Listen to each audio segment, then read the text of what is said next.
As always, we have the man, the myth, the legend, the radio analyst Dave Lapham in with us as we get ready for the week of the Steelers. We talked about getting ready for the Bears, and it appeared this team was ready for the Bears. Now, how do you get ready for the Steelers after the sting of losing the game that they felt like they should have won? Yeah, that's the thing. You have to compartmentalize. You can't let one bad game turn into two. You know, you just have to say, okay, we turned it over. We didn't want to. We knew we couldn't, but we did. We had 8 penalties for 84 yards. Can't self-destruct like that, particularly against a team like the Steelers. Have to put that away. The thing that would bother me, Brett, I always, as a player, look big picture, and it's like, man, everybody in the division lost. If I had won and I beat Pittsburgh in week 2, I have a 2-game lead on them 2 games into the season.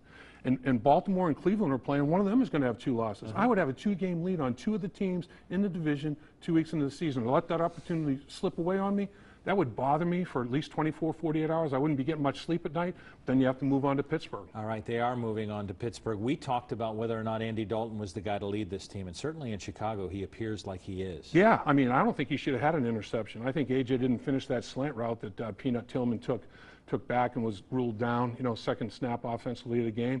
And then the other interception glances off of A.J.'s hands. He had a couple of negative plays there, but he had a ton of positive plays. But Andy Dalton's throw that A.J. couldn't handle was his best throw of the game. Over linebackers in front of safeties, and he was extremely accurate. His ball placement was extraordinary. 2 things to overcome.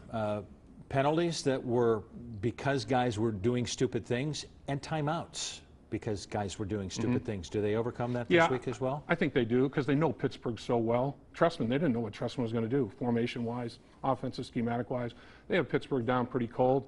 But, you know, I think they're going to have to prepare for this game just like the December game in Pittsburgh. That may have been the most physical football game I've ever witnessed. I mean, these guys left everything on the football field. It's Monday Night Football. They're both playing with a sense of desperation. It is going to be put on 2 chin straps, put on the big boy pads, because they're going to be some heads knocking.